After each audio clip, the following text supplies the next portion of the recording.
welcome to Morning Medley number 133.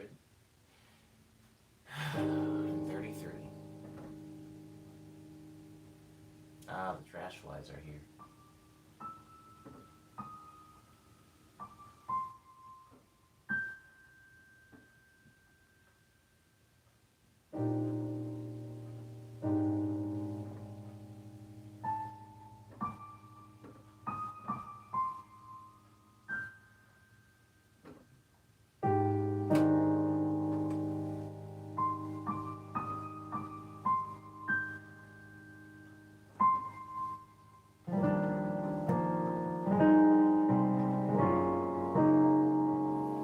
Hello, Darius.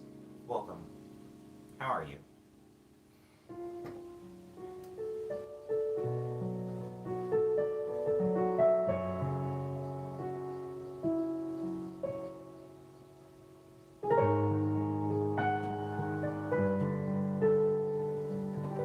Good morning, Ava.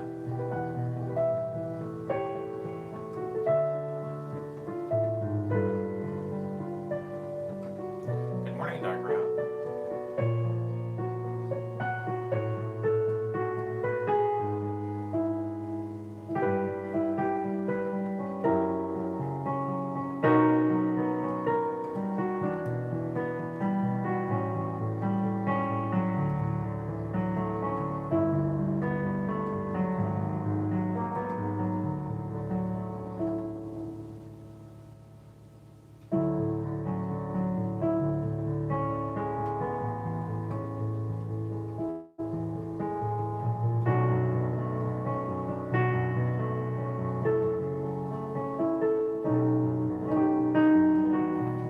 Ava says, I always mean to ask, is that shirt depicting anything in particular? This shirt is merchandise for a musician that goes by Slow Magic. I was on tour with them back in 2017, and I got this shirt then. It's actually a tour shirt of like all the places we went. I don't know if you can see them. I don't know if I'm turned around sufficiently enough. It doesn't matter. It doesn't matter. It's a tour t-shirt, but yeah, it's a friend of mine.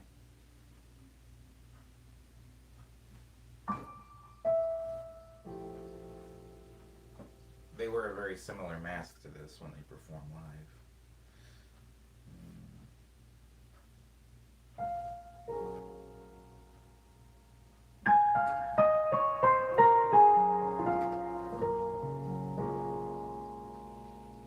Oh, the sun's breaking. Oh, wow.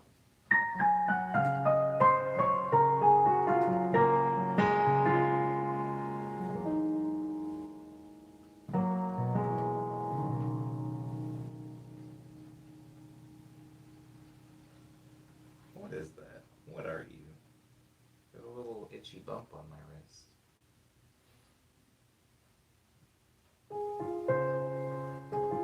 Hello, Lenny. Okay. There's people in here now. I have to pay attention now. It's super chilly and cloudy where I'm at today. I'm kind of loving it though. It was pretty cloudy when I woke up, but the sun is doing away with that now. That chord progression that I played yesterday that I really liked, the one that this one.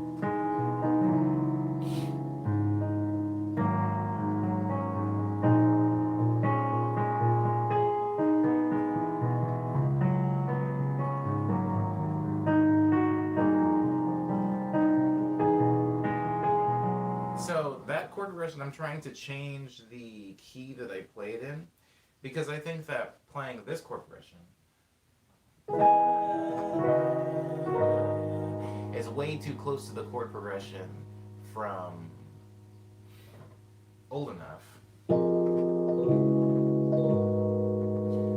But I know that if I move it from being there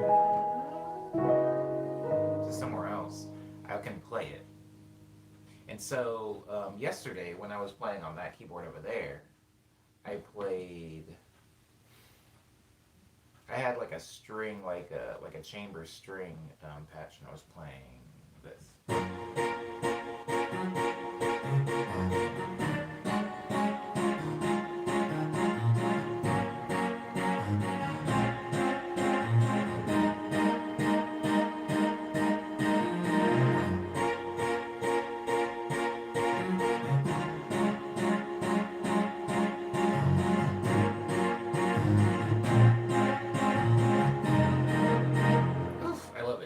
so I'm gonna probably change that. Hello, Jamie. I'm probably gonna change that rhythm a little bit when playing with piano, being like.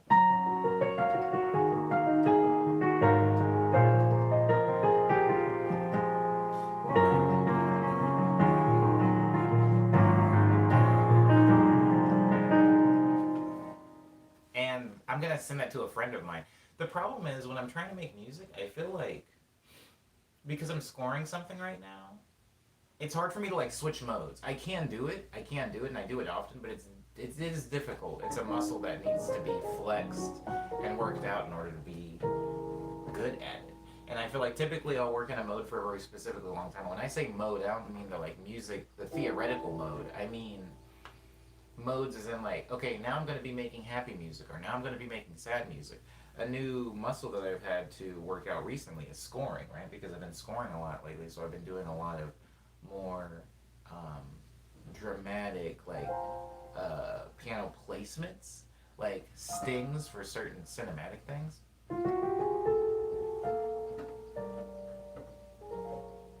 stuff like that, instead of actual songs. So now, when I have to write a song, my brain is still stuck kind of in this like dramatic mode. Because even when I do these chords,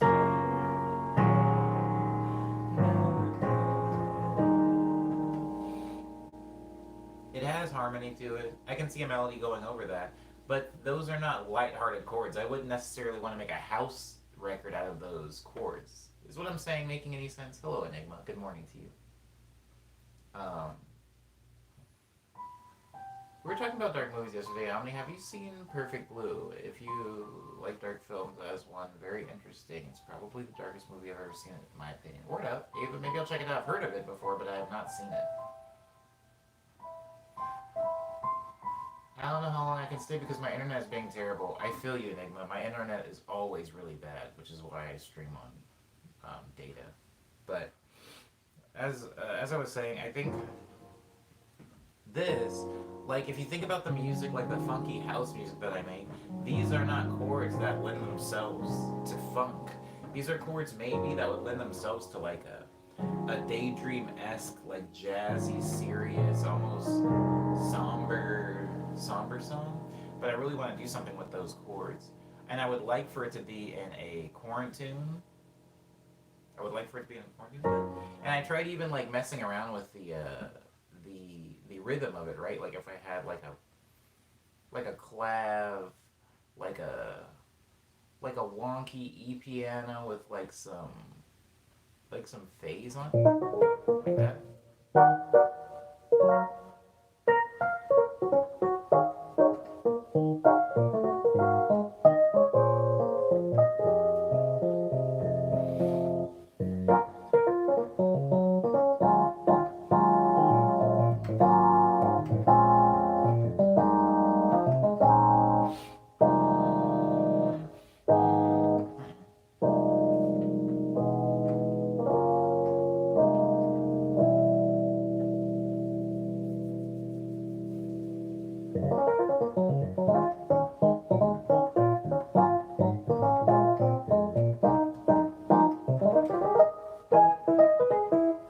How is that different?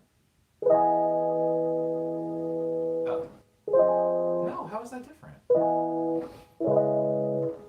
What did I do? Oh, I changed keys.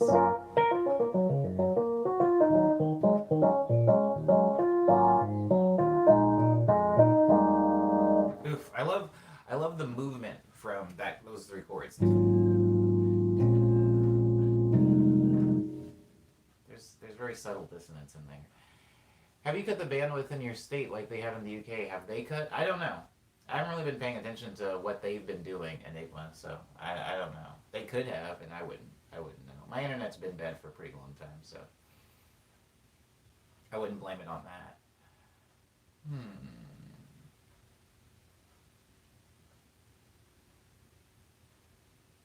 Word up, Jamie. No spoilers in stream, please. Not directing that at you, Jamie, but just anybody who's seen this movie, because I will not see it if you guys talk about it too much. Got a new tune today. Yeah, it's Tuesday, so there is a new quarantine coming out today. It actually was featured slightly in my Instagram story, but um, yeah, the full version will be up on YouTube today around noon. Let's call it noon.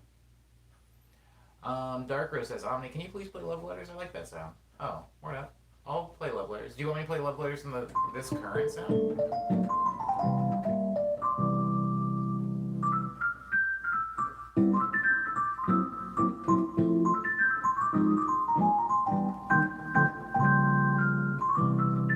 Or do you want me to play it in like piano sound? The funny sound. Oh, do you mean funky sound? Did it autocorrect you to funny?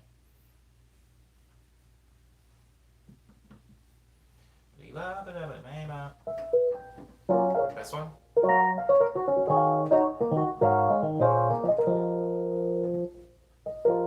I love it when notes are missing from a chord. Anything you can do to it. Sorry. Get stuck in harmony stuff. Harmony talk. Zay says, "Can you dunk a basketball?" I guess that depends on a lot of things. It depends on a lot of things. But yes, I can dunk a basketball. But there are a lot of scenarios in which I cannot dunk a basketball. But I have dunked a basketball before. Zay, if that's what you're asking. Hmm. What was I talking about?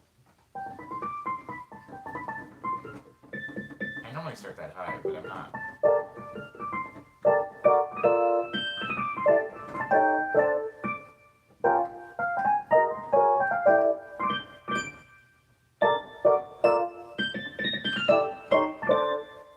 I feel like I'm gonna start lower. Yeah, sorry about that, Dark Route.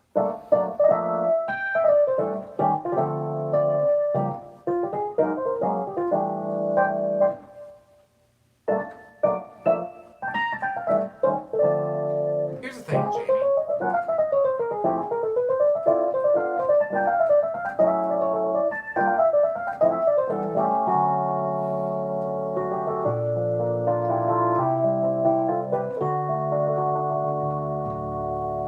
California is a very big state, as we all know. Um, I live in Los Angeles. There is an area south of me called Orange County, which is the area where the beaches were like being stormed like it was Normandy or something. Not super close to me, kind of far actually. Um, the weird thing about LA is since it's so vast, it's split into different sections. And if you're asking how the quarantine is for my specific area of LA, it's whatever. It hasn't really changed since it started, if that makes sense. There's still a lot of places that are closed, and the places that are open are carry out only, and they're typically restaurants, or like essential stores. You can't go into like Uniqlo or H&M right now. It's like it's just food stuff. As far as everybody's temperament, I live in a place that is, to put it lightly, overwhelmingly Asian.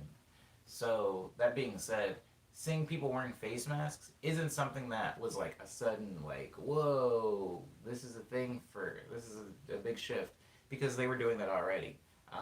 It's a very Chinese neighborhood, and if you went out on a normal day in like 2016, most of the people you see are going to be wearing face masks. So it has shifted, and that now it's required. So now when I go outside, I'm wearing a face mask where I wasn't normally. But things are whatever. They're fine. They're they're not getting it worse or better. It's just kind of like, yo, you can go to the grocery store, you can go to Walmart if you need to, and you can go home. And restaurants, some of them have carry out, and you can eat that. But my area of LA doesn't have a beach. I'm in the eastern half of LA, so that's not like a big thing for me. We don't have any national parks in this area that I live in, so that's not really a big thing for me. There's not a lot of hiking trails in my area, so it's like a lot of the stuff that I know is affecting most of LA in good or bad ways isn't necessarily affecting me so much. The one thing that I guess is different is since all the schools are closed and more people are home, parking is harder because the streets are lined with cars. So if you are gonna go someplace and you're looking for street parking in like a residential area, it's gonna be kind of rough. But I don't know. I feel like I haven't said anything. How's it going for you, Jamie?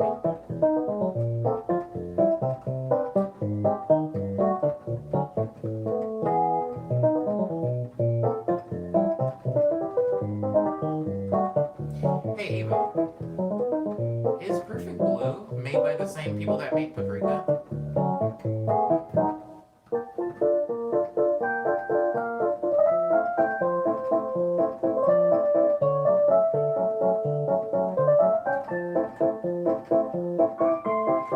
Word. That's why I've heard of it because I like Paprika a lot.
Tony says it's hard to make it to these with school. I have lectures during these usually, but I'm glad to be here. Thank you, Tony. I'm glad that you're able to make it too. I hope your lectures are going okay. By the way, I don't know how school is going for anyone in particular. Um, oh, you know, that's really sad to hear about their passing and that their movie never got to come into fruition. But I didn't like Paranoia Agent. I know that that's like stupid to just bring up a thing I didn't like. I mean, especially since I seem to have liked more of their work than disliked it. But Paranoia Agent sticks out pretty vividly in my mind as a thing I did not enjoy watching. But I will watch Perfect Blue because why not? And it's been recommended to me like a million times by everybody. Anytime I bring up Paprika to somebody, they're like, "You need to watch Perfect Blue. Have you seen Perfect Blue?" And I'm like, "No, I'm sorry." I'd like to see Omni play kalimba with those gloves on. I have played kalimba with these gloves on, Enigma. I have a kalimba. I have a video of me playing kalimba as well. I just don't play it that much anymore because I feel like it's not practical in most of my videos. There's this really weird thing that happened to me recently where I started getting rid of a lot of my instruments. And I started getting rid of a lot of my instruments because my room is not necessarily treated. Now, when I say treated, I mean like acoustically treated to where I can record, hi Lindsay, where I can record instruments at optimal sonic levels. So I have several keyboards, right? And this keyboard has like a sax sound in it. Is the sax sound great? Is it realistic? Not necessarily. And some people would say that it makes a very crucial difference when you're recording a song if you're going to use a synth-based saxophone or a real saxophone. And I agree with them. However, I have a pretty big sample library of like, not necessarily sound fonts, but like, you know what a sample library is if you use Contact or something like that, with very, very real, actual recorded music sounds from instruments that I can make music with. So I slowly started getting rid of a lot of my instruments. Once I started getting these bigger, more robust sound libraries. And so I got rid of my accordion recently. I got rid of my first melodica. I still think I have one melodica around here. I think I got rid of my my first ocarina too. Just been like shedding a lot of the instruments. And I think my kalimba might be next to go. I like bought it because it was cool and I like the sounds from it, but I have just as convincing kalimbas in software form. And if I wanted to be a purist and record it on my own, I would have to deal with all the artifacts of my room when recording it because, again, my room is not treated. Cyber says Paranoia Agent's best episode is the one with the twists. I'm willing to forgive the rest of it based on that one episode. Wow, one episode changing somebody's opinion of an entire series. This is rare.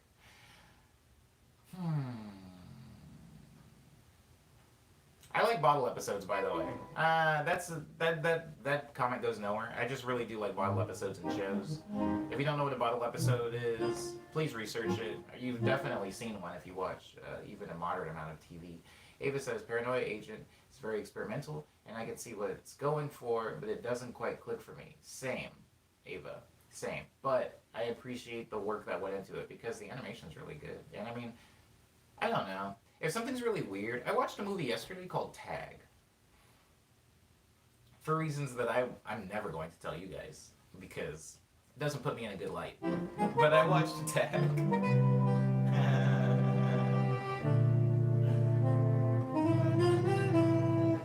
I watched Tag yesterday, which is a film by Shion Sono, and some of you have probably seen it. It's a weird but very decent film, and there are certain parts of the film that I feel like I get what it was going for, but I also felt like it didn't quite hit its mark. It was just like, I see what you're trying to do. That's cool. I guess that's highbrow if you want it to be highbrow.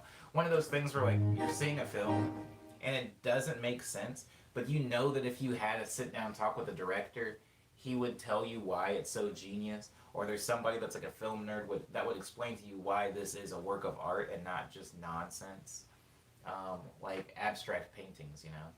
I feel like, or not abstract impressionist paintings, but you know the thing is sometimes even if it misses the mark, you can appreciate that somebody did the thing. And I'm not trying to be too diplomatic, you know. You're allowed to not like something, like how I didn't like Paranoia Agent, but I can also admire that Paranoia Agent did what it did. If there's going to be like a big bucket of like shonen anime, and then there's going to be Paranoia Agent, I give Paranoia Agent so much more credit and merit, I guess, for not just making another thing where it's a main character running around punching his way to victory. There's a joke in there, but I'm not going to make it. Would you consider selling the kalimba to someone not in LA? Maybe. I was going to do that with my accordion. I was going to do like a giveaway. But what I want to do, I'll talk about that later, let's see. But if I sell something, especially if it's an instrument of mine, I want to do it in a very specific way. I was obsessed with Paranoia Agent. It was messed up, but I loved how it was a collection of interconnected short stories. That can be cool. I do like that, Liana. I should explain, and this is the last thing I'll say about Paranoia Agent. When I watched it, it was on Adult Swim, and I was significantly younger than I am now. So maybe I was just too immature to really appreciate what it was. Who knows, right?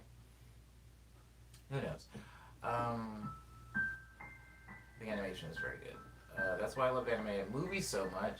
Even if the plot is so, you can still get swept up in the amazing visuals. That is what I would say about Promare. Promare's story was the most forgettable and just nothing water. Like, I felt like it was like trying to hold a bucket of water in my hands with no bucket. It was like the story just went through my fingers and everywhere, but the visuals were amazing, so I held on to that. I love the melodica so much, says Jamie. It is a very fun instrument. I would say I only knew that it existed maybe a few months before I bought one. I bought my first melodica from Seattle in San Francisco, in a shop in the Mission District, if you're familiar with San Francisco.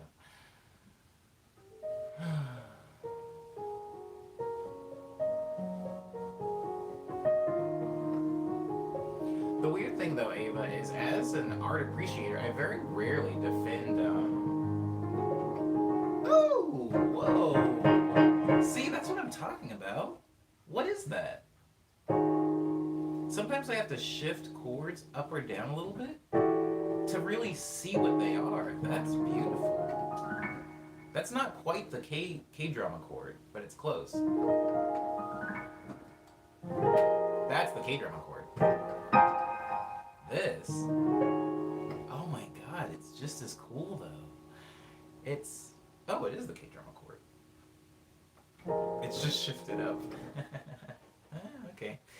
Um, Anywho, still haven't seen Promare. It's on my list for sure. Definitely see it. Thank you again for sharing your stickers and stories. You're welcome again for asking. No, thank you for asking about my stickers and stories. And also, you're welcome for telling you. I'm sorry to everybody else that it made my Instagram story really nonsensically long that day. I added a lot of movies to my list yesterday, Maddie. The same way that people go through. Sorry, I'm going to start the medley now because there's enough people in here. The same way that people will add a bunch of movies to their watch list on Netflix. I just kind of like scroll around through. I love that chord. I scroll around through Asian Crush and I just add new movies to my watch list. Yesterday's movie was that movie called Tag by Shion Sono. If you haven't seen it, watch it. If you haven't seen it, watch it. If you haven't seen it, watch it. But immediately after you watch it, forget that I was the one that recommended it to you. If you can do that, that would be cool.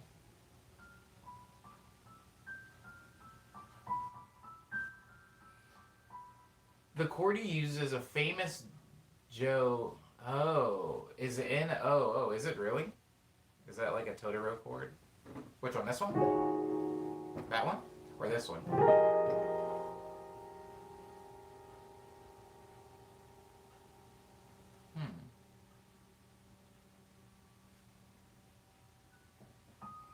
The most obscure film I watched is Noriko's Dinner Table, and I remember really liking it, but I'm scared to rewatch it because I'm remembering something way cooler than it actually was. I think that is the case with me in a lot of films. I think that. Ooh, oh, I'm just hitting all the cool chords on accident. Okay, so there's this really weird. It's not weird. I think it's like muscle. I think it's from playing piano a lot. But if I'm playing this chord, I automatically know to go to this chord. To give it that kind of like ding dong. If I'm playing this chord, I know to go to here. Just off of like way my hands feel, right? And if I'm playing this, I know I can go there.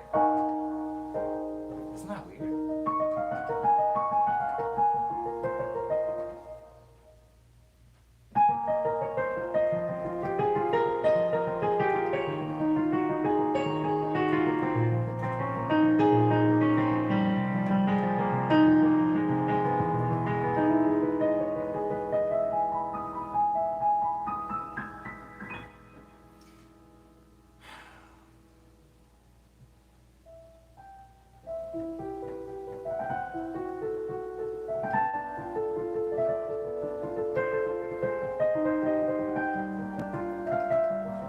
Something happens to me, Ava, when I'm watching films where, like a lot of people, they will connect with me based on my like emotional state a lot of times.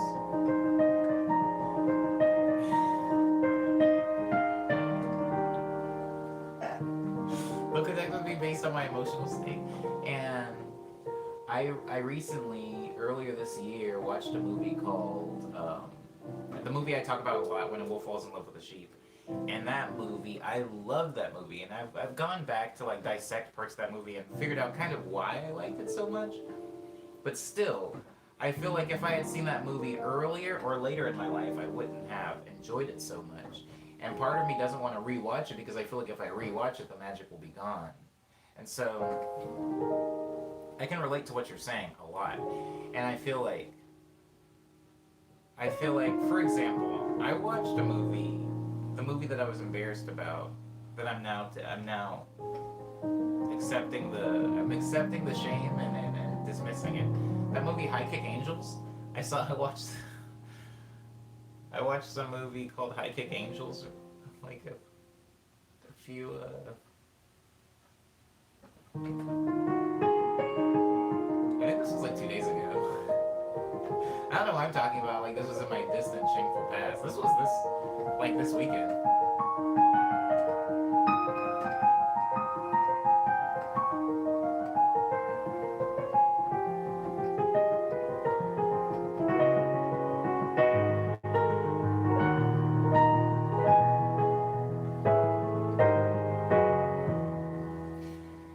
Okay, so I didn't show most of that movie on my Instagram story for reasons. I would recommend that movie to people. I got really emotional watching that movie, and I shouldn't have. It's not a very deep movie. Why is High Kick Angels shameful? Um, I guess High Kick Angels, it's not shameful. It's just that the movie is nothing. It's like, here's what I'll say about High Kick Angels. Please see High Kick Angels. I will tell you, please see it. And like anything else that I recommend in the stream, after you see it, forget that I was the one that recommended it to you, and don't judge me for having recommended it to you. But I would say High Kick Angels is really, really good fight choreography. I'm a sucker for fight choreography. Goodbye, Enigma. Thank you for being in the stream. I'm sorry that your internet is poor today. I can definitely relate to that. That's me all the time. So, High Kick Angels is really, really good fight choreography. When I say really good fight choreography, I mean like, I'm not gonna say better or worse than things because I don't want to do that game, but some of the dopest fight choreography I've seen in the past 2 years, 3 years. And when I say best fight choreography I've seen, I mean new to me, right? Because I've rewatched a lot of like Jackie Chan films. This isn't that. This isn't that. Those people are wild. Jackie Chan knows how to choreograph a fight. But in this movie with the High Kick Angels, it's really good. It's like close to me. It's close. They do something really cool here. Now, I will say that the fight choreography is incredible, and it is propped up by a lot of little toothpicks. That is like, this toothpick is called dialogue, and this toothpick is called character development, and this toothpick is called score. Everything else in the movie is kind of like, okay, we get it, you know. It's not the highest budget film, but oh my god, the fight choreography is so good, and I might watch it again. I might watch it again. There are some things in the show that I will say when I watch it, I do have to ignore them and just focus on the fighting.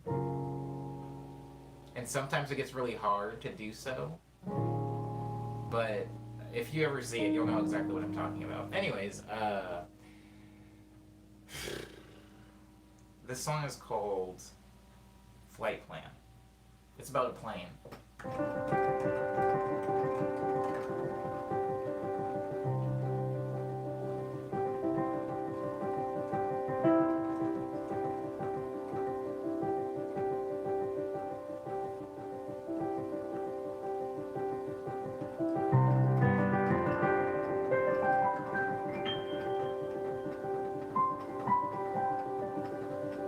Are these films you mentioning on stream sites?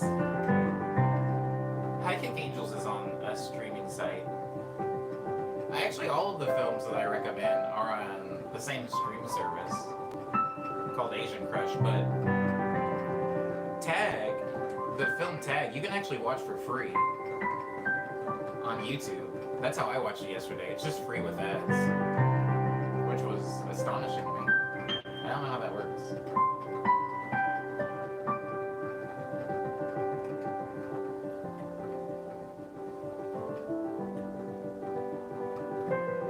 My boyfriend showed me the Simpsons steamed hams, but added like Coke. Yes, that's great. Jesus Christ.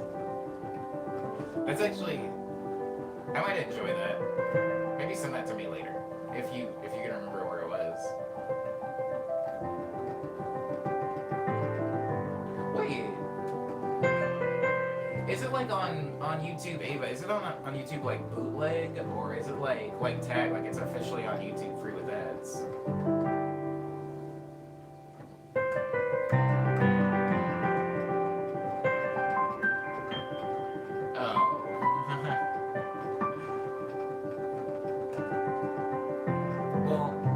On YouTube, like high quality and everything, like it's official. But I will find a way to watch Perfect Blue. I promise.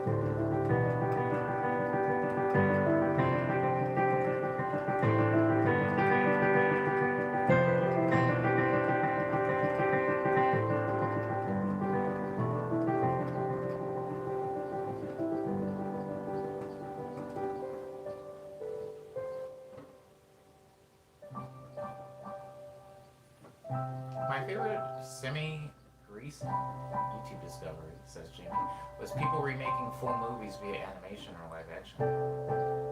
Whoa, what? I didn't know that was a thing.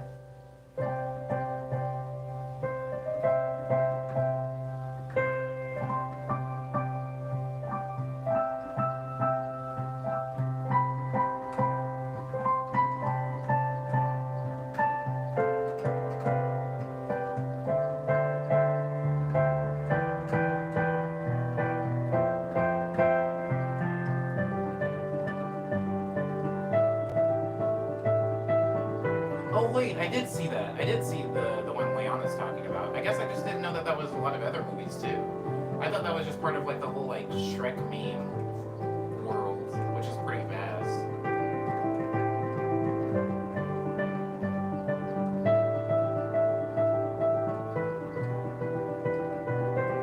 Whoa, they did RoboCop? That's pretty cool. RoboCop,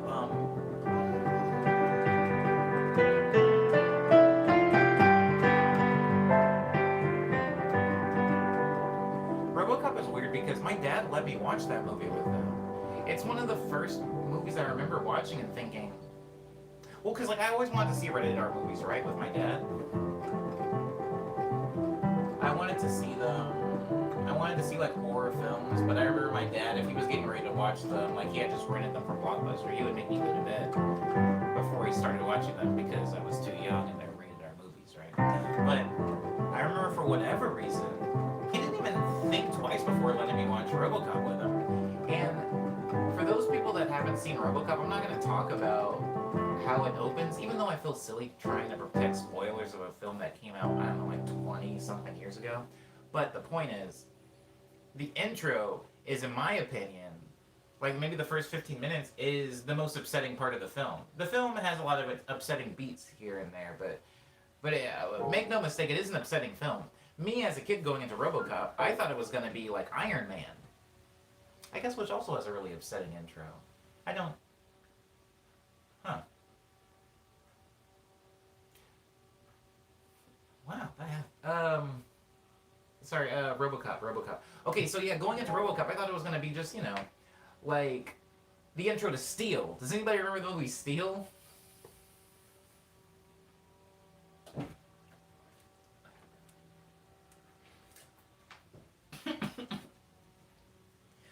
Does anybody remember the movie Steel with Shaquille O'Neal? There's a movie called Steel with Shaquille O'Neal. And he played, I don't know, a man in a big steel suit. He had a big steel suit. It was like RoboCop, but bad. Please tell me one person, if one person in the stream remembers this movie, oh, it'll make me so happy. Oh, nobody remembers Steel. Oh, people remember Kazam. Nobody remembers Steel. Anyways, it doesn't really matter. Please look up Steel. How do people not know about Steel? Everybody knows.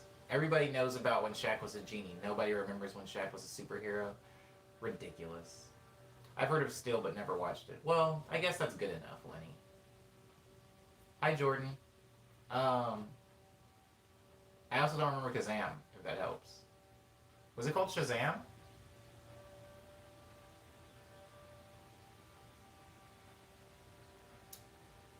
Anyways, point is, I thought that RoboCop was going to be a movie about a man who's part robot and he's like a superhero, when actually RoboCop is a movie about a man who is a cop.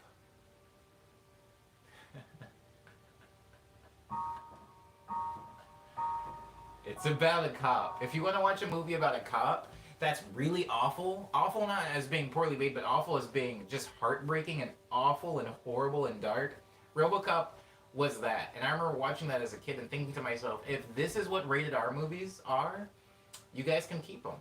I didn't laugh once. At no point in the RoboCop film did me and my kid brain go, cool, or wow. The whole time I was just kind of like, dang, man, like, bleak.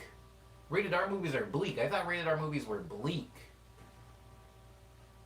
After seeing that. Before I saw that, I thought rated R movies were basically cartoons with boobs in them, which I would later discover was a thing. But Those were not. Those were not rated R American films. Yeah, RoboCop's good. Why are we? Oh yeah, because somebody I guess animated all of RoboCop. I can imagine that was really cool.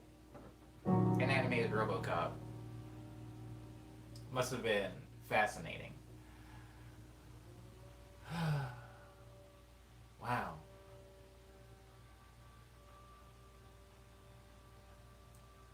RoboCop is brilliant with its satirical and cynical view of the world. Yes. Yes. I guess, yeah, I guess part of it does get into satire. Would you consider RoboCop cyberpunk? I know cyberpunk is kind of like this.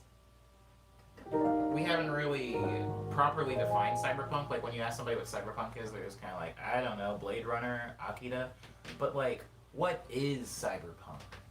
What is it? They did remake RoboCop. I didn't see the new one though. They did do that though. You're right, Inaudible. They did remake it. I did not watch it. As a kid, a lot of the subtext is probably not very apparent. It just looks like violence. It looks very violent otherwise. For sure, for sure, for sure. Wait, no way, no way. How is that supposed to be modern day? Cyber, how is that supposed to be modern day? There was a lot of stuff that was going on that was in no way modern. It, unless Detroit was technologically far more advanced than the rest of the country, which we all know not to be true. I don't know what kind of world RoboCop was supposed to happen in.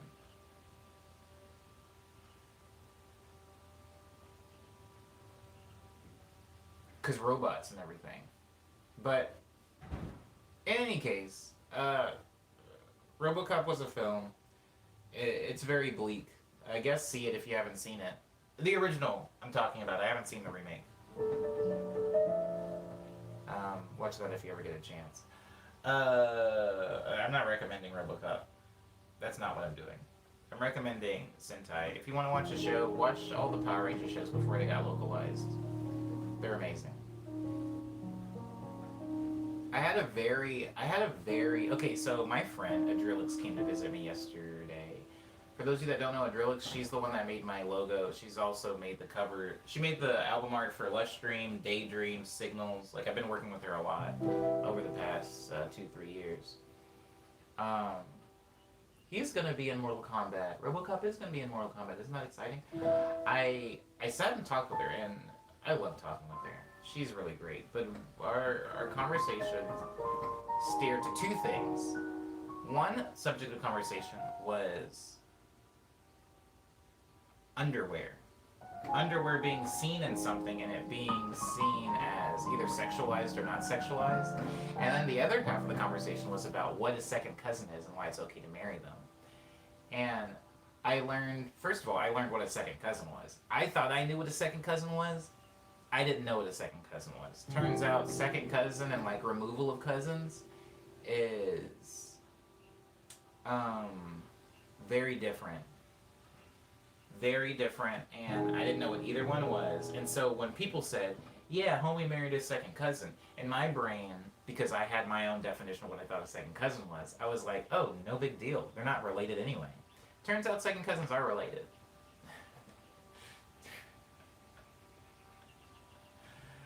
Yeah, 99% of the world doesn't know how cousins works. This is true. This is true, Lindsay. When I saw the diagram, my mind was blown. There's a helpful chart on extended family relationship that blew my mind. Hey, same. I feel like I just said that. That's funny. Ava says, speaking of underwear, weird tangent. I will never ever respect anything more than Kagome's character design in Inuyasha. This is a bizarre thing to bring up, but her character sheet specifically points out that no matter the action, you will never ever show a panty shot. So, okay, so that's what me and my friend were talking about. I'm not gonna say anything she said because I don't want to show her in a specific light. But I will say some of the things that I said. Right, like, so, the idea of a panty shot. Oh, I'm not gonna. I don't like those words put together. Saying those words feels wrong somehow. I'm gonna say.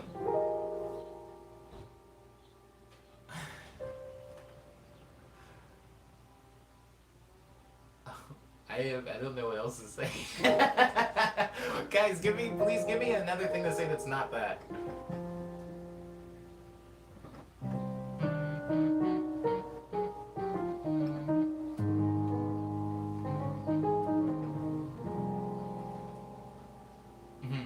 Okay. Upskirt. Yeah, I don't like that term either. Give me something else. Please give me something else. No, no, no, that can't be the only thing. Make up one. Make up one.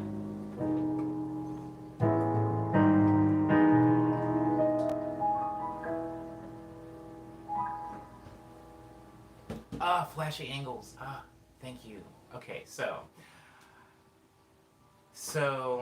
flashy angles. Yeah, no, that sounds fine. It sounds like a Beautiful Joe move or something. Okay, so we were talking about it because, um, in American film, flashy angles seem pretty. Yeah, nothing sounds good, Maddie, but this sounds better than the other one. Flashy angles in American films don't usually happen unless somebody's being sexualized. Um, Most times, right? And when I say flash angles, you guys know what I'm talking about because we just went through a whole thing defining what flash angles was. So, it's pretty sexualized in America. However, when I'm looking at Power Rangers, again, not Power Rangers, but Super Sentai, which was Power Rangers before it was localized, the Japanese version of Power Rangers. If there is somebody fighting and they're wearing a skirt, sometimes a flashy angle will happen. And a flashy angle that's not like made to be the focus, right? It's like maybe if you paused it at the perfect time and you like zoomed in or something like that, you would see like a few white pixels. And it's like, oh, thank God I found the white pixels, the elusive white pixel gathering. Now, the flashy angle, again, happens occasionally. Somebody's fighting in a skirt. Not every time, sometimes it does. And when it happens, it's not the focus. It's kind of just like, oh, whatever. This isn't even like really like a sexualized character. It just happens. Now, when I was bringing this up to my friend, not a girl, it's a different friend, I was like, yeah, it happened in Super Sentai. And my friend was like, what are you talking about? And I was like, yeah, it happens in this episode. It happens here. And then they look at it and they're like, you know what? I watched this show a lot. I've never noticed that. And I was like, what are you talking about? I never noticed that. And he said, by the way, he's not American. He said, something I've noticed is that Americans seem way more sensitive to stuff like that. Like when I would see that as a kid, it was more like maybe cheeky and funny, but it wasn't really sexual. It wasn't like overtly sexual to me. And I was like, oh, that's interesting. Because in the movie Tag, it happens. In the movie Tag, it happens because, well, in the movie Tag, it happens several times. In times that were very clearly intentional to the director, so maybe this wasn't a good example to use that movie. But when it happens, it's like, yeah, people are fighting. Oh, it happens, big deal. And then I think about the movie Sucker Punch, which was an American film, where there's a white girl fighting in a Japanese schoolgirl uniform, like a sailor uniform, which a lot of that movie didn't make sense. I'm not going to dive into Sucker Punch. But Sucker Punch does not show it, right? Like, Sucker Punch, the skirt's way shorter, the girl's fighting, but it's not shown. It's not shown. But this girl is way more sexualized than if you're watching Super Sentai and you're looking at, like, the Yellow Ranger fight in her, like, casual school clothes. And it happens. And I'm like, how can you have a flashy angle but no sexualization? And then over here you can have the elusive hint at a flash angle that never actually happens, but all the sexualization that you could possibly have focused in on one character. I don't know how that's possible. I mean, cultural differences are the way it's possible. But I'm saying all that to say, me and my friend Adrilix's whole conversation was why a flashy angle in American film usually won't happen unless it's supposed to be sexualizing somebody, or it's just a rated R film or something like that. Maybe PG-13. I think something like that might happen in, like, I don't know, Charlie's Angels, Full Throttle, which was a film I did watch, and I think in the Japanese movies that I'm watching, it happens way more often, but it doesn't seem like it implies anything. It feels more whatever. It feels like, oh, this has happened, not a big deal. I feel like the difference would be, I said this to a friend of mine because I had a photo of me, or it was like a video, and I was making a joke, but I wasn't wearing a shirt on my Instagram story, and a friend of mine made a big deal about it, and I was like, oh, that's really interesting, because if we went to the beach and I had no shirt on and had swimming trunks on, nobody was going to make a big deal about it. Like, same chest, but different context. Context makes everything different, right? And if you show somebody's underwear when they're doing like a kick in Japan, and you show somebody's underwear when they're doing a kick, maybe and not a show for children, or like not Power Rangers, like context shapes how people see a flashy angle. Context is really weird. I haven't paid that much attention to the chat. Sorry, I got like stuck in my own little diatribe. But anyways, that's what me and my friend were talking about yesterday. How like much context matters, and how much of context is just culture. Culture can be context, right? Like me seeing an 18-year-old person, I don't know, wearing something. No, I'll say 19. No, I'll say 18. Me was seeing an 18-year-old person, or somebody's wearing something, I'm like, this seems like a little adult. And then somebody's like, oh, they're 18. And I'm like, oh, okay. I still don't like it, but at least it's legal, so I guess I have no like moral issues with it. But then in a place like South Korea, where the age of consent is 20, that would still be like a problem. Weird. And Japanese media says cyber. I would venture to say that flashy angles are often subtle. Women showing off their legs is often seen in the same light as perhaps cleavage in other parts of the world.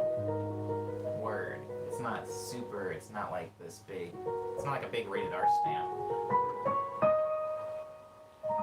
When a character is made to look sexy or whatever, but without having them do lewd acts, or like slips in some whoopsies, I see them as very powerful characters.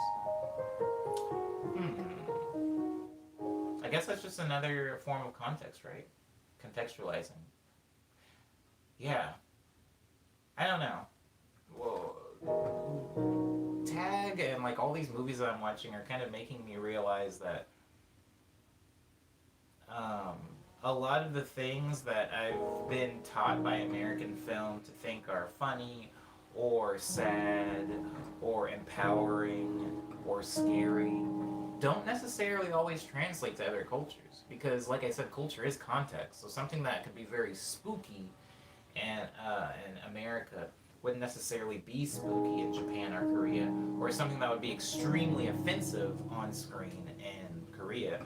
I mean, we would show all the time, and it's why things like guns were taken out of episodes of Pokemon, or it's why guns were taken out of episodes of Power Rangers, or it's why guns, I guess it was like often guns were fine in Japanese media, but then when we brought them over here, we would like take the guns and stuff out of them.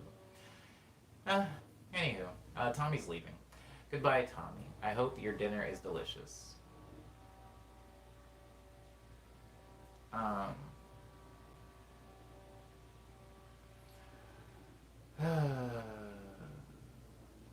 Yeah, I do like the invisible guns in Yu-Gi-Oh! That was funny. The invisible guns in Yu-Gi-Oh! were very funny. Oh yeah, also Liana. I'm not, Liana, are you gonna see the movie Tag? I don't want to talk it. I don't really want to talk about Tag, but because in case of, I don't want to spoil it for anybody, but there is a scene in Tag that I thought to myself, this could never happen in America. This could absolutely never happen in America, because there are just some things we can't show here. At least not right now, without evoking very specific imagery, right? In your opinion, do you believe music is shining a light for people's emotions in film? in entertainment? Wow, mystery persona. I didn't notice you came in. You always have very interesting questions, though. So it's nice that your intro is an interesting question. Okay. Inaudible asking if I have any pets. I don't have any pets at all, Inaudible. It's not good for me. It's not good for me. Mystery Persona says, in your opinion, do you believe music is a shining light for people's emotions in film and entertainment? That's a very vague question. I don't really know how to interpret that question. I'll try though. Music is a shining light for people's emotions in film and entertainment. I think that music is communication. And I think that if you're going to show emotion, you have to communicate it. You can communicate a lot of different ways. You can communicate by speaking, you can communicate by body language, like your eyes or something like that. There's a lot of ways to communicate an emotion. Music is just another one of these forms of communication. And so in film, music can inform the viewer of information that they might not have, like how the character is feeling or what they're thinking, or the music can say, hey, this setting is really spooky. I was thinking about, sorry to bring up Tag again, but there are several scenes in Tag where there are girls running. I'll just say that. They're running and there's like drone footage of them running. And it's like, with any score, this could be, like if you put like a happy, fun, like J-pop record under this, it's like summer, it's fun, these girls are in like the spring of their life and they're having a great time. If you put like really like tense strings or something like that behind it, if you did that, if you put like these, and there's a bunch of girls that are like running through the woods, it's like, it's informing you that, oh, this might be horror. Maybe this is scary. Maybe they're running away from something, right? If you put, like, I have that song, French Lavender. If you put that under a bunch of girls running, like, through the woods,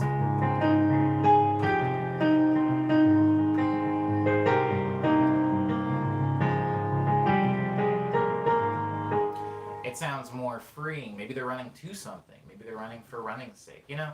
So I think that music has a lot, and score has a lot to do to inform people in film and entertainment.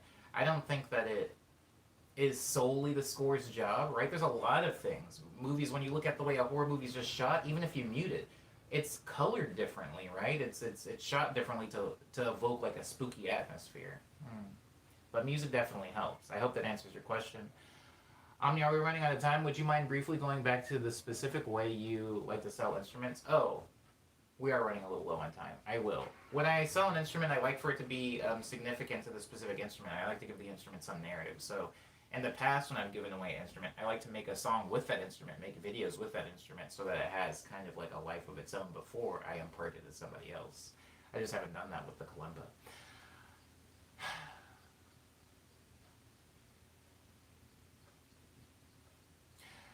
Persona always been popping in and out of nowhere, and I appreciate them when they do. For sure, Jamie. For sure. Okay. Oh, good. I'm glad, Persona. It looks like people are talking about food names or something like that for pizza. I mean, for pets or something.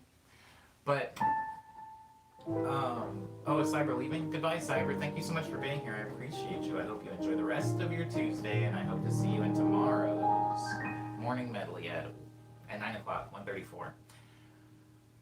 I was talking about scores. Something really interesting, because I was talking about the girls running, right?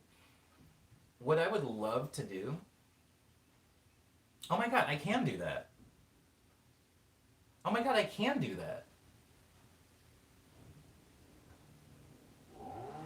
I'm gonna do that. Sorry. Okay, so my idea is what I just talked about. I want to take innocuous footage and I want to score it 5 different ways.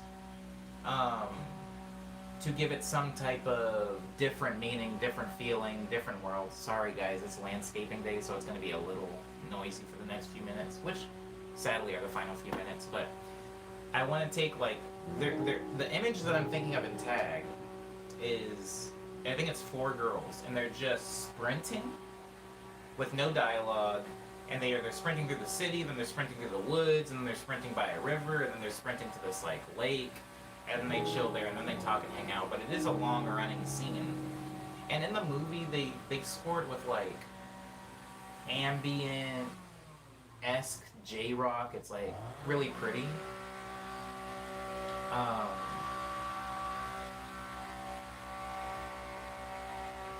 I think that I think I want to make a horror version of it. Like I want to do like the like what I did with the. I want to do like a horror, and I want to do a happy one.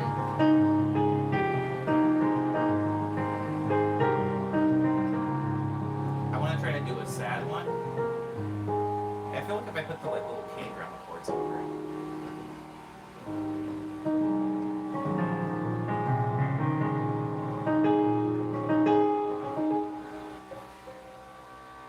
Oh, Inaudible, it's their birthday? Crap. Well, that's really exciting. I hope you do something nice for your birthday. My birthday's also this month. I will not be doing anything for it. In fact, I'm probably going to be here streaming for it, honestly. But, I hope you enjoy your birthday tomorrow if I don't see you in the stream. If you're in the stream, I'll try to do like a... I'll try to do like a happy birthday song rendition, if I can. Okay.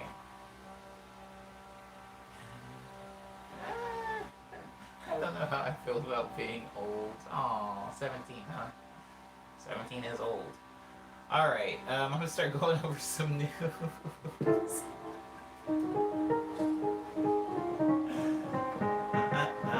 But the medley today was garbage. I am so sorry to everybody. We got stuck talking about movies again. We got stuck talking about movies again. But here we go. Here we go. I have a new song out that's called The View. I also have 2 new EPs out. One is called Ego Diff. It has Vanilla on it. Bing, bong, bing, bong, bong, bong.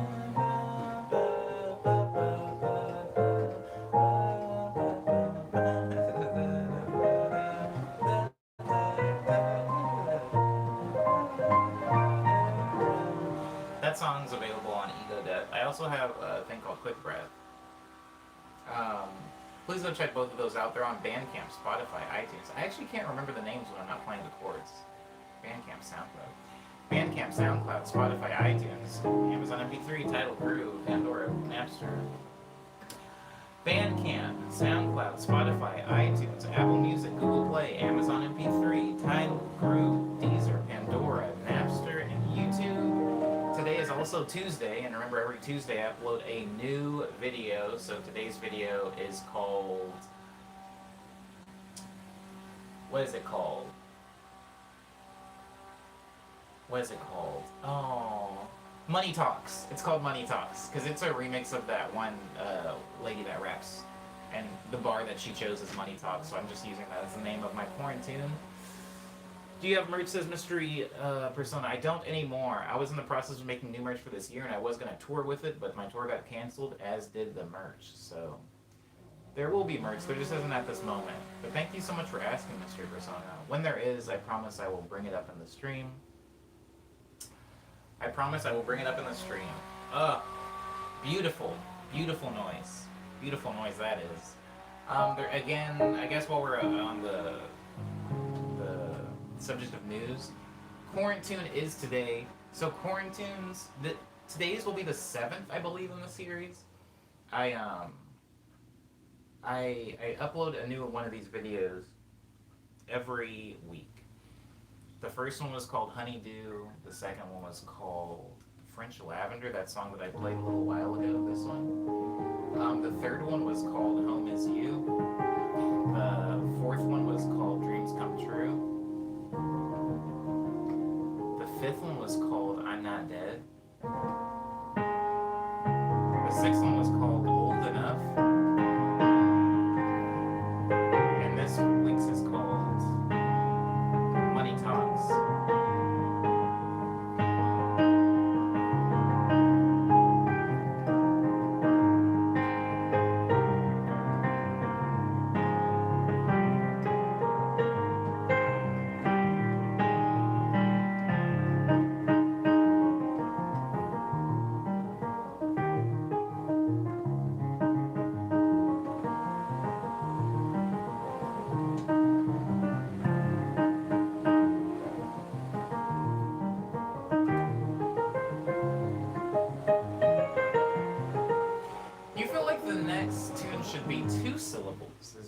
Why, Jamie?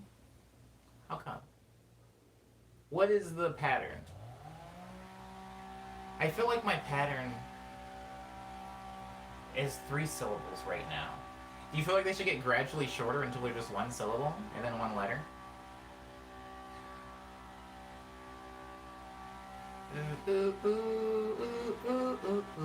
I just don't really want to work, says Inaudible. They're turning 17, they don't want to work. I did start working when I was 15, and I wanted to do it. Inaudible. I think that the way that my parents raised me, or I should say specifically the way that my dad raised me, was to want to work, was to seek out things to do, to look busy, to make yourself better, to like sharpen your blade, the blade being your brain. And so when I was 15, I actually lied and said I was 16 so that I can get a job. I worked illegally for a year. And I get you not wanting to work though, because you followed up by saying you're a lazy boy. I don't think that I'm lazy. I don't think that I'm lazy, but I understand lazy people. And I understand not wanting to work, especially if there's no reason to work, right? There are things in my life that I really wanted that I knew were simply behind a paywall, and the way that I got money was working. So I actually sought out work, but I get it. I get it. When it gets to 1 letter, it should just be E, says Inaudible. I think, Omni, a legendary madman. That's what my merch is gonna say, Mystery Persona. It's gonna say legendary madman on it. And it's gonna have a really unflattering picture of me in this scraggly beard.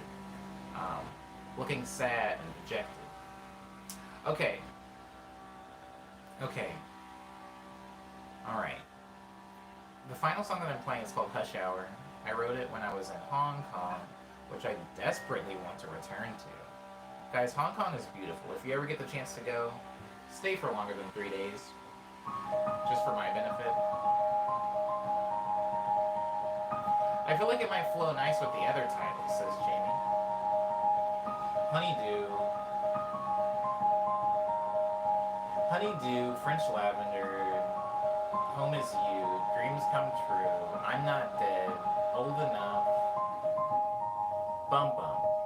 No, Money Talks, Dun Dun. Really? Since there's one that isn't 3, right? Yeah, there's one that's 4. Unfortunately. French Lavender. I wish it was 3 syllables. Just ruining the flow. What if I retrospectively change the name, or retroactively change the name of French Lavender to be 3 syllables?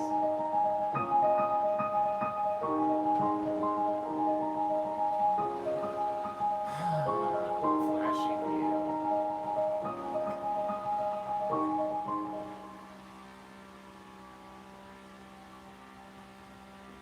Flashy view. Guys, watch High Kick Angels. Watch High Kick Angels and just judge me. I don't care. I don't care. You don't know me. I did like that movie though. Hello, Rose. How you doing?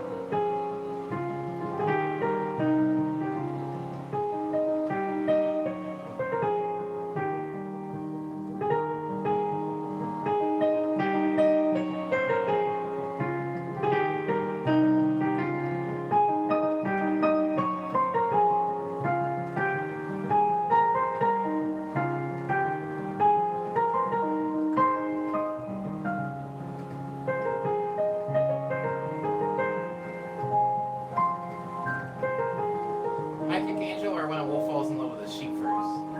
Oh my god. High Kick Angel first? And then,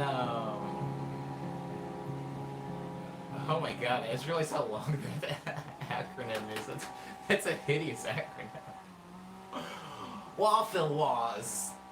Anyway, watch High Kick Angels first, and then watch Waffle Waz as like a palate cleanser, because you don't want it to go the other way around. You don't want to watch When a Wolf Falls in Love with a Sheep and then feel and then feel, and then turn on High Kick Angels and go, what is happening? You don't want that. You want to go, what is happening? I feel like my brain um, is juice, and then you want to watch Waffle Waz. It's so good. It's so good. Um, oh, it's so good. Um, oh my god. Are you on Asian Crush right now, Lindsay? If you have an Asian Crush account, our friendship is about to get possibly oppressive for you. Crap, I was in the middle of a song. I was in the middle of the closing song.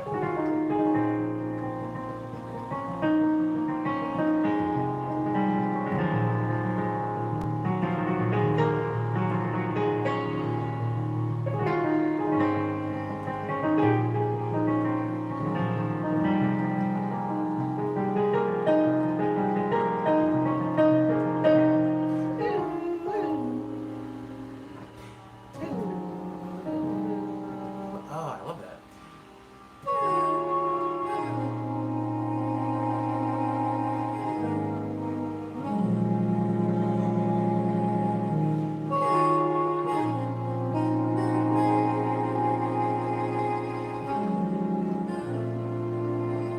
So weird. So I found it on Daily Motion, but it was Asian Crush's account? What? I tried using Asian Crush, but the video quality is... What? What?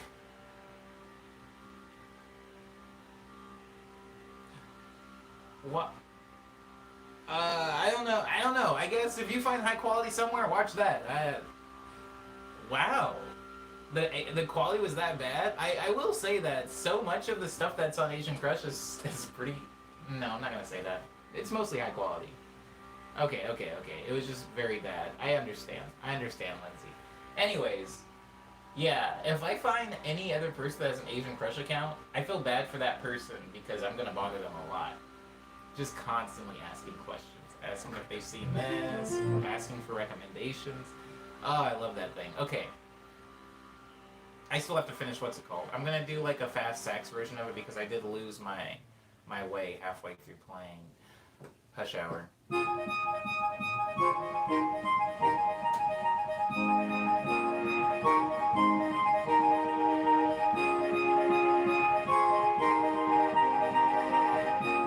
Don't get an account, Lindsay. Don't do that to yourself.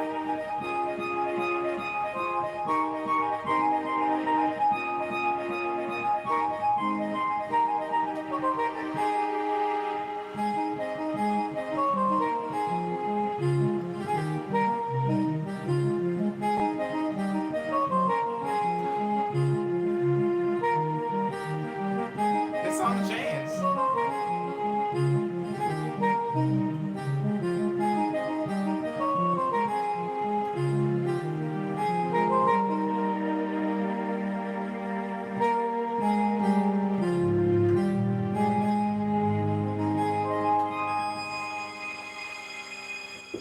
I did not sleep well last night, says Maddie. My brain is not at full speed. So you have a nice tired Tuesday. Oh, I'm sorry. I'm sorry, Maddie. I hope that you recharge some at some point today. Um, and I apologize one more time for the noise. There's really nothing I can do about it, guys. There is nothing I can do.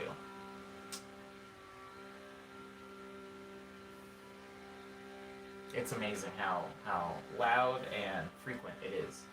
Okay, thank you everybody for being respectful to me and for being polite to one another. I do really appreciate it. Sorry that this is now the third stream in a row where I've just talked about movies. I'll try to stray away from that in the future because most of the movies I talk about aren't relatable. People can't watch them. If you see High Kick Angels, Lindsay, I have so much to talk to you about. And I will not do it in a stream because I feel like if I do it in a stream, it's just going to turn to us talking, and I don't want a stream to turn into a conversation between me and only one person in it.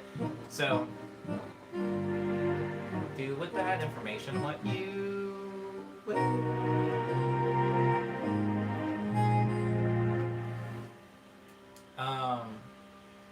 Okay, my sleep schedule is totally changed during quarantine.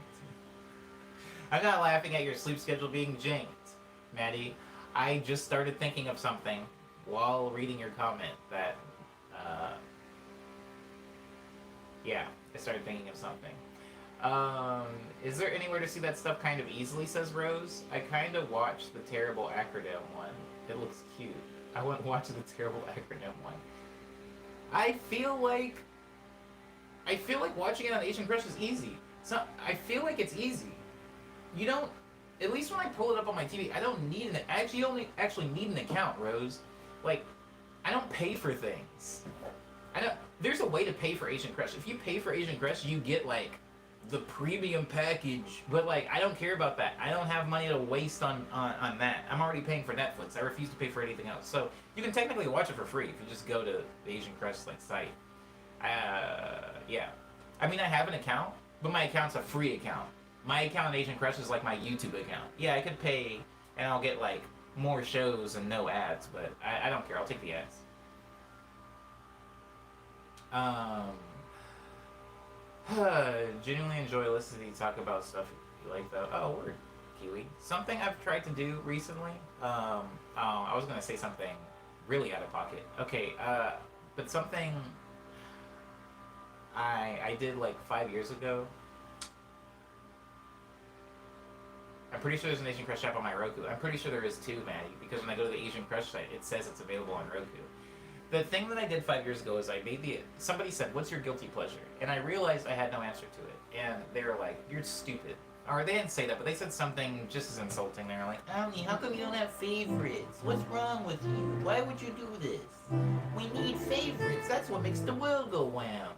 They were really offended. And they said, "How do you not have a guilty pleasure?" And I said, "I just don't think I feel bad about anything that I like. For example, if I like, what's a thing I like? If I like, what's a thing I like? Maybe that's the problem. I just don't like anything. So I like Oswald the Lucky Rabbit, right? Oswald the Lucky Rabbit, they're everywhere. It's like in my closet. There's a Lucky Oswald poster on my wall. I have a whole like trophy case in my living room dedicated to Oswald the Lucky Rabbit figurines, like really rare stuff that's like off the market. It's worth thousands of dollars. If somebody picked up my trophy case of Oswald merch and they walked out of my apartment, they have just stolen roughly $8,000 from me. It's like a lot of really, really rare, hard to find stuff. And so I'm not ashamed about liking Oswald stuff. It is very childish and it's kind of like stupid, but I don't feel bad about it because there are very real reasons for liking it, and it feels harmless to me. It feels harmless, like it's not really hurting anyone. Now, everything is a guilty pleasure if you have high enough anxiety, says Liana, which is fair, Even though I know that's a joke, that's pretty fair, because I feel like that fits into what I'm saying. I do have anxieties, but they're no longer surrounding the things that I care about, right? Like, if I really like somebody, I don't feel bad telling my friends that I like them. Or at least not for shame. Sometimes I'll feel bad for other reasons, because I'll feel bad about that person. Sometimes when I tell my friends I like somebody, that person gets harassed a little bit, but I'm not gonna go there now. Point is, I don't have guilty pleasures anymore. I just have pleasures. Yeah, I don't like the word pleasures. I just have things I like. And so, I liked High Kick Angels. And the reason that there was shame involved is because there is a very specific reason why I like that film. And somebody could misunderstand me and think that I liked it for another reason.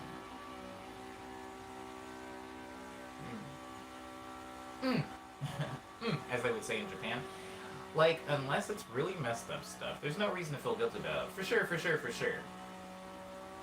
Yeah, no guilty pleasures here. Just pleasures. Pleasures all day. So, why did I get on this? I don't even remember why I started talking about guilty pleasures.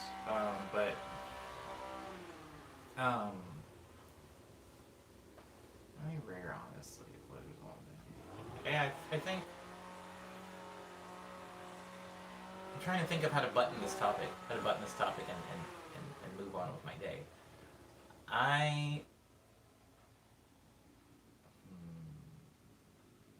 I've decided not to feel bad about liking things a few years ago. And now it's weird because Sometimes I'll say I like a thing to people, and I'll get a reaction. Sometimes it's not a good one. For example, I like Sucker Punch, the movie that I talked about earlier. That movie was a train wreck, but I enjoyed it. Maybe it was because of the emotional state I was in when I watched it. Maybe it was because of the music, which I did thoroughly enjoy. Maybe it was because um,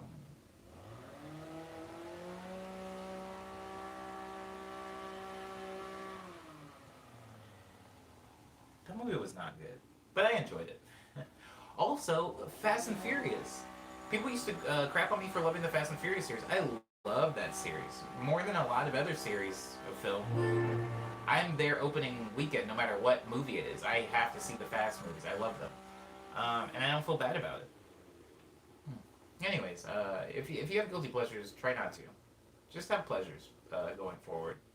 Just tell people about the things that you like that you're ashamed about, and let them judge you, because they're probably judging you anyway. People are like that. Maddie says, that's a good mindset. I spent so much time in high school hiding things about my personality because I felt, well, yeah, we're not talking about high school. I mean, because so did I. I mean, teenagers are teenagers. Ava says, it's so over the top, but the weird meta narrative of she's for her crazy and a bunch of fun action scenes. Yeah, for sure. It's garbage, but it's my emotional support garbage. Word. And it's okay to like garbage. You shouldn't be ashamed for liking garbage.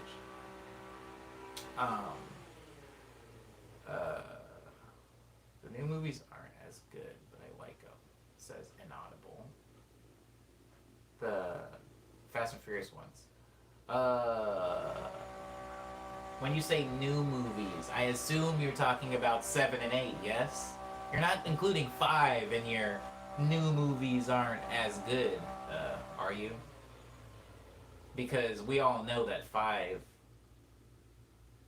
was Fast and Furious at its apex. We all know that. I don't want to get dragged into another movie top. We have to all leave. Yes, Leanna has it right. Leanna's got to go. I'll see you tomorrow morning, Leanna. Hopefully for a far more quiet stream.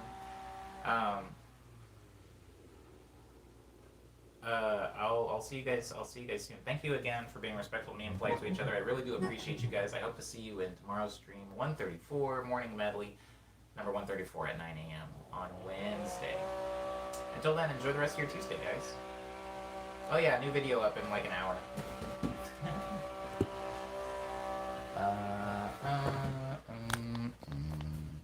Bum bum bum.